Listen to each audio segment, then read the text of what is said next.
This is no longer a battle of nations, but of algorithms. These modern military equipment do not tire, do not hesitate, and do not mourn. Somewhere between code and conscience, humanity watches its reflection in the crosshairs, realizing that in trying to perfect war, we may have perfected our own disappearance. Subscribe, and not for the noise of guns, but for the silence that follows them. At 8 in the morning, the sky was the color of burnt iron. Across the plain, a line of armored vehicles emerged from the hazy, hulking silhouettes of steel and smoke. Russian tanks fitted with cage armor rolled forward, their tracks grinding over the frozen mud and the fallen bodies of those who had gone before. On top of the vehicles, soldiers sat motionless, rifles pressed to their chests, faces hidden behind the dull glass of their visors. Far behind them, an artillery unit thundered into life. The first shells screamed overhead, scattering dust and fear in equal measure. The ground shuddered. Each explosion carved brief flashes of daylight through the fog. The world trembled under the ritual of old warfare, fire, noise, and the illusion of control. Yet the defenders were unseen, silent. In a makeshift command post carved from a half-ruined barn, Ukrainian operators watched from their screens. Their eyes reflected the glow of monitors, each feed displaying coordinates, movement, heat. The war for the plane was no longer fought by sight, but by signal. Mark, position, release pattern, delta. A hand pressed a key. High above the front, several small drones, each no larger than a birder, began to fall, spreading thin shadows across the field. They were not bombs in the traditional sense. They were minds of their own, carrying electronic seeds of death. The devices released mines, scattering them along routes that the tanks were already committed to take. Moments later, the first vehicle struck one of those invisible traps. A flash, a roar, a turret lifted like a thrown coin and vanished into dust. Confusion spread through the Russian formation. Their lines faltered, their confidence cracked. Inside a single command tank, a captain shouted orders that no longer reached anyone. The radio hissed, then went silent. He looked out through the narrow slit of the periscope and saw the horizon moving, not forward, but upward. Small black dots in the sky, circling, descending, adjusting. He realized too late the battlefield had already changed. What once belonged to men now belonged to machines. In the distance, one of the operators whispered, almost reverently, "Contact confirmed. Adjust strike path." The drones obeyed instantly, without hesitation, without mercy. The Iron Dawn had begun, and it would not end with sunrise. The wreck of the first tank still burned when the swarm arrived. Tiny flashes appeared against the sky, no larger than birds, but moving with uncanny precision. The Ukrainian operators watched their signals ripple across the tactical grid. The machines had no eyes, no hearts, yet they saw everything. From the command post, Commander Levchenko whispered to his crew, "Pattern Delta holds. Deploy the second wave." At once, 20 FPV drones launched from their catapults, slicing through the morning air. Each carried a warhead no heavier than a bottle of water, but with guidance sharper than any human aim. Down below, Russian infantry dismounted and began to scatter among the wreckage. Some fired desperately into the air, their bullets falling harmlessly into the mist. The drones came in low, weaving through trees, adjusting flight paths using data from heat signatures and acoustic pings. They hunted like wolves that had studied mathematics. The first target was a BMP that tried to hide behind a small ridge. Its engine heat glowed like a beacon. "Lock confirmed," a voice murmured through the Ukrainian radio net. The FPV darted forward, accelerating in silence. A heartbeat, lateral impact. The explosion was brief, surgical, shrapnel scattered, and then there was nothing but a rising column of black smoke. One of the Russian tanks attempted to reverse, its crew panicking as the drones swarmed overhead. But for every turn they made, The drones adjusted. From the air, the formation looked almost graceful, a dance of steel and fire choreographed by invisible code. In a single minute, 4 vehicles were struck, one after another. The soldiers who escaped fled into the woods, but even there, the whine of small propellers followed them. The forest itself seemed to hum with pursuit. In the bunker, Levchenko leaned closer to his screen. "Shift to Sector 9, he said quietly. "Their reinforcement column is forming." His assistant hesitated. "Sir, that is outside drone range." "Not anymore," Levchenko replied. "Maverick eyes are already above them."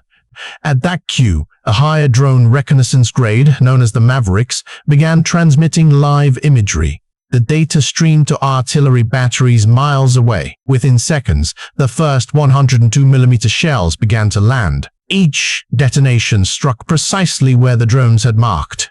The ground convulsed under the layered assault, sky and earth striking in perfect synchrony. For the first time in centuries, humans no longer directed the rhythm of battle, algorithms did.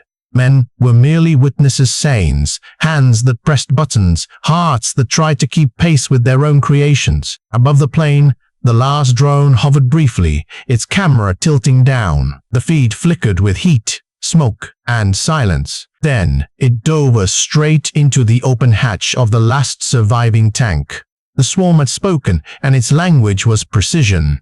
By midday, the battlefield was no longer a field, or was an anatomy of failure. The once proud line of armored vehicles lay scattered like broken bones across the plain. Smoke rose from ruptured turrets, and the air shimmered with heat. The silence between explosions was heavy, like the breath of something vast and unseen. The Russian advance had disintegrated. What had begun as an assault of confidence had become a funeral of metal. Each vehicle, once a symbol of strength, now served as a burning monument to a war that no longer obeyed human rules. A drone camera caught the scene in stark detail, one tank spinning helplessly, its tracks severed, another with its hatch blown open, smoke curling out like a dying sigh. Inside the command post, Commander Levchenko watched the live feed without triumph. His face was pale in the blue light. "They keep coming," he murmured. "They still believe armor means survival." His operator replied softly, "It used to." Beyond the screens, the swarm was still hunting. FPV drones chased the fleeing vehicles, striking with mathematical calm. Each impact painted a new wound on the landscape. The machines did not celebrate, did not hesitate. They simply fulfilled the logic they had been built for. One Russian soldier was seen running across the open ground, waving his arms, trying to signal surrender. But no one was watching. The drone did not recognize the meaning of hands raised in the air. It recognized only movement and heat. A second later, the feed blurred in white. Levchenko exhaled slowly. "No target is alive," a voice confirmed over the network. "Then it is not victory," he answered. "It is silence. It is silence." Outside, the wind carried the scent of diesel and ash. The sky turned the color of brass as the sun struggled through the smoke. Birds avoided the area entirely. Even nature seemed reluctant to witness what had become of men. Far to the east, new engines growl, another column forming, larger than before. They came not with strategy, but with desperation. And in that moment, Levchenko understood. This war would not end in surrender or negotiation. It would end when the machines ran out of instructions. The camera feed caught the final image before static consumed the screen. A single, half-destroyed tank, its cannon pointing uselessly at the sky, and beneath it, the reflection of a drone hovering above. Small, patient, and utterly without fear. The age of armor had collapsed, and the steel that once shielded mankind now marked its extinction. Night crept over the ruins like a sheet of iron. The fires on the horizon had died, yet the sky still pulsed with distant lighter, the afterglow of another generation of weapons finding their mark. At an airbase far from the front, technicians moved with quiet precision. Floodlights painted their faces in silver. Beneath them rested a weapon that looked almost elegant, slender, fin-tipped, and sleeping. Its name was Grom E1, the Thunder Reborn. Inside the hangar, engineers connected data cables, their voices low. Navigation check. Inertial system online. Satellite lock confirmed. Each word was part of a ritual older than any prayer. They were not preparing for a flight. They were preparing for a statement. At 0200 hours, a twin-engine Su-34 rolled onto the runway. The pilot, call sign Boras, had flown dozens of missions, but never with this machine. As he pulled the throttle forward, the aircraft rose through the fog, carrying the promise of precision and the arrogance of progress. Far below, the front line slept uneasily. Ukrainian operators monitored their screens, tracing the faint hum of enemy radar. Then the alert came. Unknown object descending. A speed 800 meters per second, bearing northeast. The Grom E1 had entered the stage. Its booster ignited with a brief flare, then silence. The missile's folding wings unfolded like a hawk's, cutting through the thin clouds. It was not just fast, it was deliberate. Within minutes, it was above its target, an abandoned industrial compound believed to hide an artillery battery. But there was no roar, no warning, only a pulse of light, white and brief. Then its impact. The blast did not echo, it absorbed sound. The shockwave flattened what remained of the structure. The ground cameras captured a rising mushroom of ash that looked almost peaceful. In the control room, analysts watched the telemetry feed end abruptly. Direct hit. Variance less than 1 meter. Someone whispered, "That is impossible." Yet it was not impossible, it was engineered. The Grom's guidance combined inertial navigation with the GLONASS satellite net, allowing it to strike deep without risking pilots. Compared with the ancient roar of artillery, it was the whisper of a scalpel. These modern military equipment were rewriting the rhythm of death. They promised precision but delivered detachment. They turned courage into calculation. For every soldier crawling through mud, there was now a machine above deciding his fate with quiet efficiency. Back at the airbase, Boreas circled once and whispered into the radio, "Target erased. Returning home." The control tower replied only, "Copy." Somewhere far below, in the smoldering plain, the thunder still rolled. Not from the heavens, but from the hands of men who had learned how to imitate them. When the echo of the Grom faded, the world above the battlefield remained deceptively quiet. But in the glass towers of Brussels, London, and Washington, another kind of war had already begun, as a war of numbers, clauses, and signatures. The front lines here were made of spreadsheets. The soldiers wore suits, and every decimal carried the weight of a shell. Inside a dim conference room of the European Commission, a document waited beneath a circle of cold light. It was not a declaration of peace, but a blueprint for survival. The €63 billion compensation loan, a financial weapon designed to feed a war already fueled by machines. A diplomat whispered, "We call it reparation, but it is rearmament by another name." Another replied, "And we fund it with their own frozen fortune." Across the channel, analysts traced the path of Russian assets locked in European banks. 300 billion in currency, property, and bonds turned from wealth into leverage, a form of economic artillery. As the meeting dragged on, outside, the rain tapped against the windows like distant gunfire. Every decision came wrapped in moral weight. Was it justice or escalation? In Kiev, screens flickered with updates from Western ministries. New budgets meant new weapons. Missiles, radars, drones, all lined up under neat categories as if war could be balanced like an account ledger. Commander Levchenko watched the news silently. The numbers meant reinforcements, perhaps survival. Yet to him, they sounded like the counting of heartbeats before another storm. He murmured, "They fight with codes, now some digital, some diplomatic. His radio officer, still young enough to hope, smiled faintly. At least the world remembers us. Levchenko shook his head. The world remembers what it invests in. At the same hour, in Moscow, a different silence filled a high-security boardroom.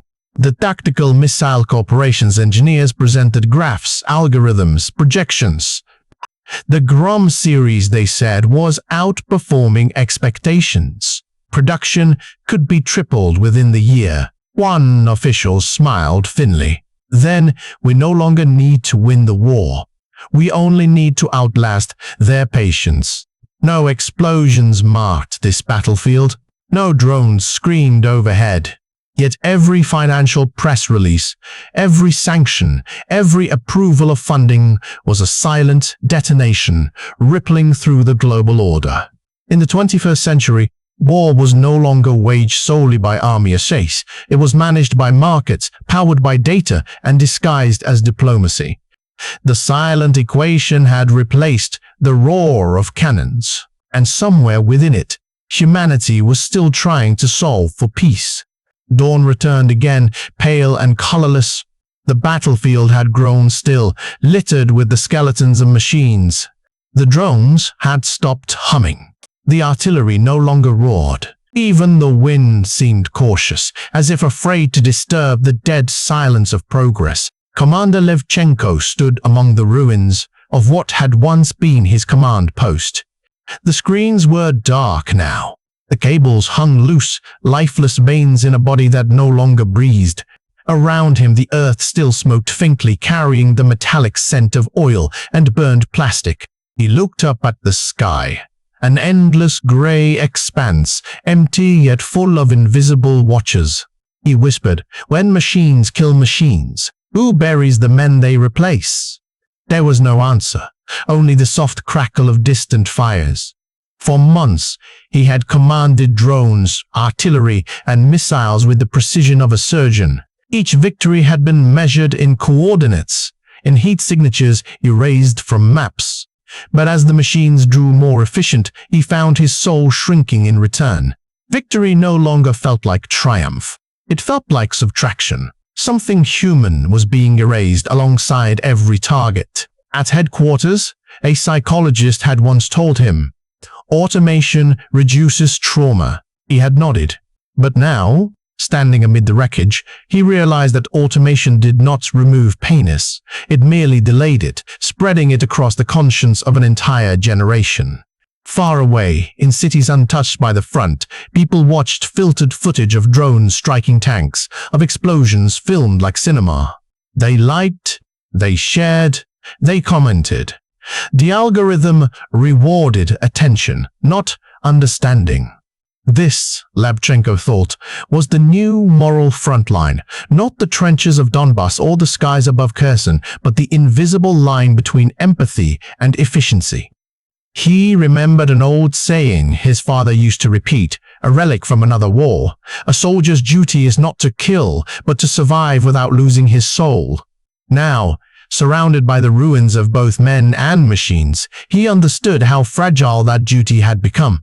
In the evening, as the cold settled, a single drone still hovered in the distance, its rotors faint against the wind, carried no weapon, only a camera observing the aftermath it had helped create.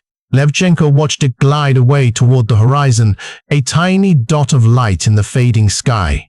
He whispered, "Perhaps it looks down at us and wonders the same thing we once asked of the heavens." And for the first time in months, he allowed himself to sit, remove his helmet, and listen to the silence, to the absence, to the thin echo of humanity still surviving beneath the noise of progress. Night fell softly over the plains once more, wrapping the ruins in silver ash. The wind moved through the husks of tanks and shattered drones like a quiet procession of ghosts. There was no gunfire now, no shouts, no commands, a sing common, only the faint hum of circuits cooling in the dark. Far above, a single satellite passed across the sky, its reflection blinking faintly. Somewhere in a distant control room, a technician noted its orbit, unaware that it glided over what used to be the beat beating heart of a war now reduced to memory. Commander Levchenko sat on a broken step, his helmet beside him. He had stopped speaking to his machines hours ago. The world no longer needed his voice. It needed only his silence. He reached for a piece of twisted metal half buried in the dirt, a fragment of a drone wing small enough to fit in his palm. It was engraved with a serial number, nothing more. Yet under the moonlight, it gleamed like a relic, a shard of the century to come. He whispered to himself, "We built them to protect us, but, in the end, they taught us what we were protecting from ourselves." Somewhere beyond the horizon, factories still hummed. Engineers drafted blueprints for the next generation of precision missiles, stealth drones, and autonomous artillery. The war might pause, but the machinery of invention never did. Humanity's genius, once its salvation, had become its addiction. These modern military equipment were no longer mere tools of war. They had become reflections of the human condition, of pride, fear, and a longing to outlive one's own fragility. The camera of the story lifts, rising slowly above the desolate ground. The earth below is etched with tracks of tanks and craters that form patterns like ancient scars. From this height, the battlefield looks almost beautiful, an abstract painting painted in smoke and courage. A voice is calm, resolute, speaks as if carried by the wind. "We thought technology would save us." But perhaps salvation was never about victory. Perhaps it was about remembering why we fought at all. The image fades to black, leaving only the quiet pulse of a heartbeat, steady and distant. Words appear across the darkness. "Peace." Freedom. Then, softly, one last thought. These military equipment may define our wars, but it is our humanity that must define our future. The sound fades, replaced by the slow hum of the earth itself. A world still spinning, still learning, still hoping. The echo of tomorrow has already begun. What happens when machines begin to fight our wars better than we ever could? Dawn breaks across a ruined plain, where black smoke curls like fading prayers. Above it, dozens of drones hover, small, precise, merciless. Their rotors hum a rhythm that once belonged to human breath. Tanks crawl through the ash, dragging the weight of yesterday's wars. Beneath them lie twisted steel, shattered soil, and men who once believed bravery was enough. The future is not coming. It has already arrived, disguised as a flicker on a monitor, a shadow cast by an invisible eye in the sky. Here, courage is measured in signal strength, and death travels